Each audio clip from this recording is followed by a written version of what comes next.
Assalamualaikum warahmatullahi wabarakatuh. Salam sejahtera bagi kita semua. Perkenalkan, nama saya Jefni Jati Hidayah dengan NIM 2106 113967 dari kelas Kehutanan A jurusan Kehutanan. Video ini dibuat sebagai ujian akhir semester mata kuliah Pendidikan Pancasila dengan dosen pengampu Bapak Nurdiansyah MPD. Pada kali ini saya akan menjelaskan tentang Pancasila sebagai sistem filsafat. Ada 3 poin yang akan saya jelaskan, yaitu yang pertama pengertian filsafat, yang kedua Pancasila sebagai filsafat, dan yang terakhir hakikat sila-sila Pancasila. Sebagai falsafah negara, Pancasila tentu ada yang merumuskannya. Pancasila memang merupakan karunia terbesar dari Allah Subhanahu wa Ta'ala, dan ternyata merupakan like star bagi bangsa Indonesia di masa-masa selanjutnya. Pancasila lahir pada tanggal 1 Juni tahun 1945 dan ditetapkan sebagai dasar negara pada tanggal 18 Agustus tahun 1945 bersama-sama dengan Undang-Undang Dasar 1945. Adapun bunyi dari Pancasila yaitu Pancasila. 1. Ketuhanan yang Maha Esa. 2. Kemanusiaan yang adil dan beradab. 3. Persatuan Indonesia. 4. Kerakyatan yang dipimpin oleh hikmat kebijaksanaan dalam permusyawaratan perwakilan. 5. Keadilan sosial bagi seluruh rakyat Indonesia. Baiklah, saya akan menjelaskan yang pertama pengertian filsafat. Pengertian filsafat secara umum adalah suatu kebijaksanaan hidup atau filosofia untuk memberikan suatu pandangan hidup yang menyeluruh berdasarkan refleksi atau pengalaman hidup maupun pengalaman ilmiah. Filsafat merupakan suatu ilmu pengetahuan karena memiliki logika, metode, dan sistem. Namun, filsafat berbeda dari ilmu-ilmu pengetahuan kehidupan lainnya, oleh karena memiliki objek tersendiri yang sangat luas. Sebagai contoh, dalam ilmu psikologi mempelajari tingkah laku kehidupan manusia. Namun dalam ilmu filsafat tidak terbatas pada salah satu bidang kehidupan saja, melainkan memberikan suatu pandangan hidup yang menyeluruh, yakni tentang hakiki hidup yang sebenarnya. Yang kedua, pengertian filsafat menurut bahasa. Kata filsafat dalam bahasa Indonesia merupakan kata serapan dari bahasa Arab, yaitu falsafah, yang secara etimologi berasal dari bahasa Yunani yaitu filosofia. Kata filosofia terdiri dari kata philo dan sophia.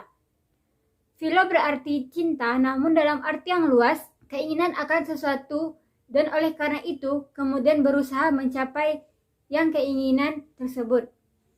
Sophia artinya pengetahuan atau kebijaksanaan yang secara mendalam, artinya pandai.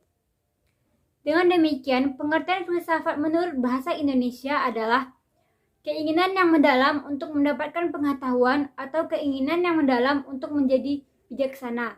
Kata filsafat memiliki padanan kata yaitu filosofi yang diserap dari bahasa Belanda. Yang ketiga, pengertian filsafat menurut para ahli. Berikut beberapa pengertian filsafat menurut para ahli yang memiliki pengertian jauh lebih luas dibandingkan dengan pengertian menurut bahasa. Ada 9 ahli dunia yang telah memberikan definisi tentang filsafat, yaitu yang pertama Cicero. Menurut Cicero, filsafat adalah seni kehidupan sebagai ibu dari semua seni. Yang kedua Aristoteles. Menurut Aristoteles, filsafat adalah memiliki kewajiban untuk menyelidiki sebab dan asas segala benda. Yang ketiga ada Plato. Menurut Plato, filsafat itu adalah tidak lain dari pengetahuan tentang segala yang ada. Yang keempat Al-Farabi. Menurut Al-Farabi, filsafat itu ialah ilmu pengetahuan tentang alam yang mewujud dan bertujuan menyelidiki hakikat yang sebenarnya. Yang kelima, menurut Thomas Hobbes, filsafat ialah ilmu pengetahuan yang menerangkan perhubungan hasil dan sebab atau sebab dari hasilnya. Oleh karena itu, senantiasa adalah satu perubahan. Selanjutnya, menurut Johann Gottlieb Fichte, filsafat merupakan ilmu dari ilmu-ilmu, yakni ilmu umum yang jadi dasar sebagai ilmu. Dan selanjutnya menurut Immanuel Kant, Paul Northrop, dan terakhir Harold H. Titus. Sekarang kita masuk kepada poin yang kedua, yaitu filsafat Pancasila. Filsafat Pancasila memiliki arti penggunaan nilai-nilai Pancasila sebagai dasar negara dan pandangan hidup bangsa. Filsafat Pancasila merupakan salah satu fungsi Pancasila, yaitu sebagai filsafat negara untuk diterapkan pada masyarakatnya. Pancasila sebagai filsafat ini adalah perluasan dari fungsi Pancasila sebagai dasar dan ideologi Indonesia. Sebagai filsafat negara, tentunya Pancasila harus berperan sebagai pandangan hidup oleh semua masyarakatnya. Filsafat Pancasila juga memiliki fungsi dan peran sebagai pedoman dan pegangan sikap, tingkah laku, serta perbuatan dalam kehidupan sehari-hari dalam bermasyarakat, berbangsa, dan bernegara untuk bangsa Indonesia. Pancasila sebagai filsafat. Menurut Bakri pada tahun 1994, Pancasila sebagai sistem filsafat karena memenuhi ciri-ciri berpikir kefilsafatan, yaitu yang pertama bersifat koheren, bersifat menyeluruh, mendasar, dan bersifat spekulatif. Adapun bersifat koheren artinya berhubungan satu sama lainnya secara runtut, tidak mengandung pernyataan yang saling bertentangan. Nilai-nilai Pancasila tidak bertentangan, bahkan saling melengkapi. Yang kedua bersifat menyeluruh, yakni mencakup segala hal yang terdapat dalam kehidupan manusia. Pancasila mewadahi semua kehidupan dan dinamika masyarakat di Indonesia. Ciri yang ketiga yaitu mendasar, artinya suatu bentuk perenungan mendalam yang sampai ke inti permasalahan sehingga menemukan aspek yang sangat fundamental. Pancasila dirumuskan berdasarkan inti mutlak tata kehidupan manusia untuk menghadapi diri sendiri, sesama manusia, dan Tuhan dalam kehidupan bermasyarakat dan bernegara. Ciri yang terakhir yaitu bersifat spekulatif. Artinya, buah pikir hasil perenungan berdasarkan penalaran logis. Pancasila merupakan buah pikir dari tokoh-tokoh kenegaraan yang kemudian dibuktikan kebenarannya melalui rangkaian diskusi dan dialog panjang dalam sidang BPUPKI dan PPKI. Adapun fungsi Pancasila sebagai filsafat bagi Indonesia yaitu 1. Pancasila sebagai jiwa bangsa Indonesia. Setiap bangsa mempunyai jiwanya masing-masing. Pancasila sebagai jiwa bangsa Indonesia berfungsi agar Indonesia tetap hidup dalam jiwa Pancasila. Fungsi yang kedua yaitu Pancasila sebagai kepribadian bangsa Indonesia. Fungsi Pancasila sebagai kepribadian bangsa Indonesia sebagai hal yang memberi ciri khas bagi bangsa dan menjadi pembeda dari negara lain. Yang ketiga, Pancasila sebagai sumber dari segala sumber hukum. Fungsi Pancasila sebagai sumber dari segala hukum yaitu mengatur semua hukum yang berlaku di negara Indonesia. Semua hukum harus patuh dan menjadikan Pancasila sebagai sumbernya. Artinya, setiap hukum yang berlaku tidak boleh bertentangan dengan Pancasila. Yang keempat, Pancasila sebagai pandangan hidup bangsa Indonesia. Fungsi Pancasila sebagai pandangan hidup adalah masyarakat Indonesia harus menjadikan Pancasila sebagai petunjuk atau pedoman kehidupan sehari-hari. Yang kelima, Pancasila sebagai cita-cita dan tujuan bangsa Indonesia. Pancasila dimuat di pembukaan Undang-Undang Dasar 1945. Hal ini menjadikan Pancasila sebagai tujuan dan cita-cita bangsa Indonesia. Yang keenam, menjadi falsafah hidup bangsa. Filsafat Pancasila memiliki fungsi kesatuan bangsa. Hal ini dikarenakan pandangan bahwa Pancasila mengandung nilai kepribadian yang paling tepat dan sesuai dengan bangsa Indonesia. Fungsi yang ketujuh sebagai dasar negara. Filsafat Pancasila berfungsi sebagai dasar negara untuk mengatur pemerintahan atau penyelenggaraan negara. Segala sesuatu yang ada dalam kehidupan bangsa Indonesia, baik rakyat, pemerintah, wilayah maupun aspek negara lainnya harus didasarkan pada Pancasila. Yang kedelapan, memberi hakikat kehidupan bernegara. Filsafat Pancasila memberikan jawaban atas berbagai pernyataan mendasar atau sangat mendasar, seperti sifat kehidupan negara. Dengan filsafat Pancasila, kita dapat mengetahui sifat kehidupan pedesaan dan semua aspek yang memiliki hubungan erat dengan kehidupan sosial dan kelangsungan hidup negara. Yang kesembilan, memberi substansi tentang hakikat negara, ide negara, dan tujuan bernegara.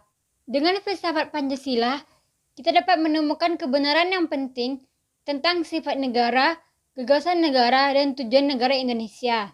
Hal ini dikarenakan adanya substansi yang memiliki kebenaran universal bagi bangsa selama berabad-abad. Fungsi yang terakhir yaitu yang ke-10 menjadi perangkat ilmu kenegaraan, yaitu menjadi perangkat ilmu pengetahuan yang berbeda, khususnya ilmu pengetahuan yang berkaitan dengan kehidupan negara. Hal ini dapat mencerminkan dalam berbagai contoh Pancasila sebagai pengetahuan ilmiah. Adapun tujuan filsafat Pancasila yaitu 1. Untuk menciptakan bangsa yang religius dan taat kepada Tuhan Yang Maha Esa. Yang kedua, menjadi bangsa yang menjunjung keadilan baik secara sosial maupun ekonomi. Yang ketiga, menjadi bangsa yang menghargai hak asasi manusia atau HAM seperti yang dirangkum dalam hubungan HAM dengan Pancasila sebagai dasar negara kita. Yang keempat, untuk menciptakan bangsa yang menjunjung tinggi demokrasi.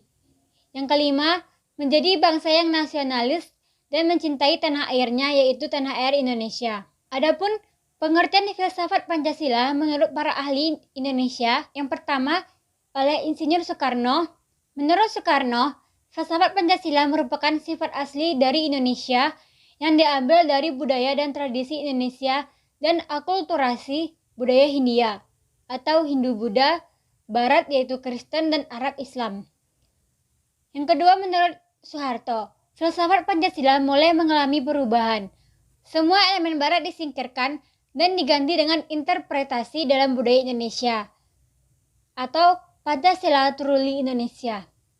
Yang ketiga, menurut Ruslan Abdul Ghani, Pancasila itu adalah filsafat dari negara yang terlahir sebagai ideologi kolektif atau cita-cita bersama seluruh rakyat dan bangsa Indonesia. Dan yang terakhir, menurut Notonegoro. Notonegoro mengatakan bahwa filsafat Pancasila memberikan pengetahuan dan pengertian ilmiah mengenai hakikat Pancasila. Menurutnya, secara ontologi, kajian Pancasila sebagai filsafat dimaksud untuk mengetahui hakikat dasar sila-sila yang terkandung dalam Pancasila. Prinsip-prinsip filsafat Pancasila yang ditinjau dari kausal Aristoteles dapat dijelaskan sebagai berikut. Yaitu yang pertama, kausa materialis, maksudnya sebab yang berhubungan dengan materi atau bahan. Dalam hal ini, Pancasila digali dari nilai-nilai sosial budaya yang ada dalam bangsa Indonesia sendiri. Yang kedua, kausa formalis, maksudnya sebab yang berhubungan dengan bentuknya. Pancasila yang ada dalam pembukaan Undang-Undang Dasar 1945 memenuhi syarat formal atau kebenaran formal. Yang ketiga, kausa efisiensi, maksudnya kegiatan BPUPKI dan PPKI dalam menyusun dan merumuskan Pancasila sebagai dasar negara Indonesia merdeka.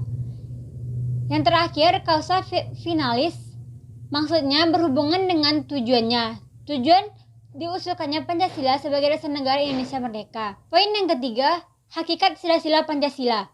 Sila Pancasila pertama, ketuhanan yang Maha Esa. Ketuhanan berasal dari kata Tuhan, ialah pencipta segala yang ada dan semua makhluk. Yang Maha Esa berarti yang Maha Tunggal, tidak sekutu, Esa dalam zatnya, Esa dalam sifatnya, Esa dalam perbuatannya. Artinya bahwa zat Tuhan tidak terdiri dari zat-zat yang banyak lalu menjadi satu. Bahwa sifat Tuhan adalah sempurna. Bahwa perbuatan Tuhan tidak dapat disamai oleh siapapun. Jadi, ketuhanan yang Maha Esa mengandung pengertian dan keyakinan adanya Tuhan yang Maha Esa, pencipta alam semesta beserta isinya. Keyakinan adanya Tuhan yang Maha Esa itu bukanlah suatu kepercayaan yang tidak dapat dibuktikan kebenarannya melalui akal pikiran, melainkan suatu kepercayaan yang berakar pada pengetahuan yang benar dan dapat diuji atau dibuktikan melalui kaidah-kaidah logika. Sila Pancasila yang kedua, kemanusiaan yang adil dan beradab. Kemanusiaan berasal dari kata manusia, yaitu makhluk yang berbudi, yang mempunyai potensi, rasa, karsa, dan cipta. Karena potensi inilah manusia menduduki martabat yang tinggi dengan akal budinya. Adil mengandung arti bahwa suatu keputusan dan tindakan didasarkan atas norma-norma yang objektif, tidak subjektif apalagi sewenang-wenang. Sila Pancasila yang ketiga yaitu Persatuan Indonesia. Persatuan berasal dari kata satu yang berarti utuh tidak terpecah belah. Persatuan berarti bersatunya bermacam corak yang beraneka ragam menjadi satu kebulatan. Indonesia mengandung dua makna, yaitu makna geografis dan makna bangsa dalam arti politis. Jadi, persatuan Indonesia adalah persatuan bangsa yang mendiami wilayah Indonesia. Bangsa yang mendiami wilayah Indonesia bersatu-satu karena didorong untuk mencapai kehidupan yang bebas dalam wadah negara yang merdeka dan berdaulat. Persatuan Indonesia merupakan faktor yang dinamis dalam kehidupan bangsa Indonesia. Sila Pancasila yang keempat, yaitu kerakyatan yang dipimpin oleh hikmat kebijaksanaan dalam permusyawaratan perwakilan. Kerakyatan berasal dari kata rakyat yang berarti sekelompok manusia dalam suatu wilayah tertentu. Kerakyatan dalam hubungan dengan sila keempat bahwa kekuasaan yang tertinggi berada di tangan rakyat. Hikmat kebijaksanaan berarti penggunaan pikiran atau rasio yang sehat dengan selalu mempertimbangkan persatuan dan kesatuan bangsa, kepentingan rakyat, dan dilaksanakan dengan sadar, jujur, dan bertanggung jawab. Permusyawaratan adalah suatu tata cara khas kepribadian Indonesia untuk merumuskan dan memutuskan suatu hal berdasarkan kehendak, yaitu kehendak rakyat, hingga mencapai keputusan yang berdasarkan kebulatan pendapat atau mufakat.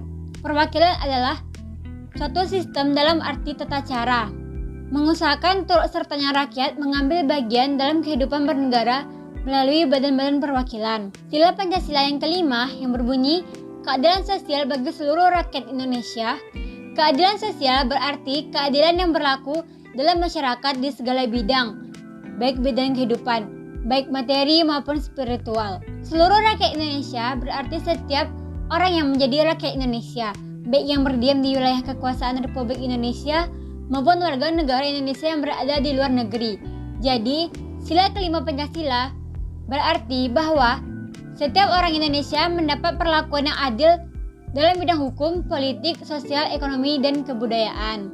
Kesimpulan dari Pancasila sebagai sistem filsafat ialah Pancasila merupakan kesatuan yang tidak bisa dipisahkan, karena dalam masing-masing sila tidak bisa ditukar tempat atau dipindah. Bagi bangsa Indonesia, Pancasila merupakan pandangan hidup bangsa dan negara Indonesia. Dan filsafat merupakan suatu ilmu pengetahuan karena memiliki logika, metode, dan sistem. Pancasila dikatakan sebagai filsafat dikarenakan Pancasila merupakan hasil perenungan jiwa yang mendalam yang dilakukan oleh para pendahulu kita, yang kemudian dituangkan dalam suatu sistem yang tepat, di mana Pancasila memiliki hakikatnya tersendiri yang terbagi menjadi 5 sesuai dengan kelima sila-silanya tersebut. Demikianlah video penjelasan tentang Pancasila sebagai sistem filsafat. Semoga penyampaian yang saya berikan dapat dipahami dan dapat bermanfaat bagi kita semua. Lebih dan kurang kata saya mohon maaf. Saya akhiri. Assalamualaikum warahmatullahi wabarakatuh.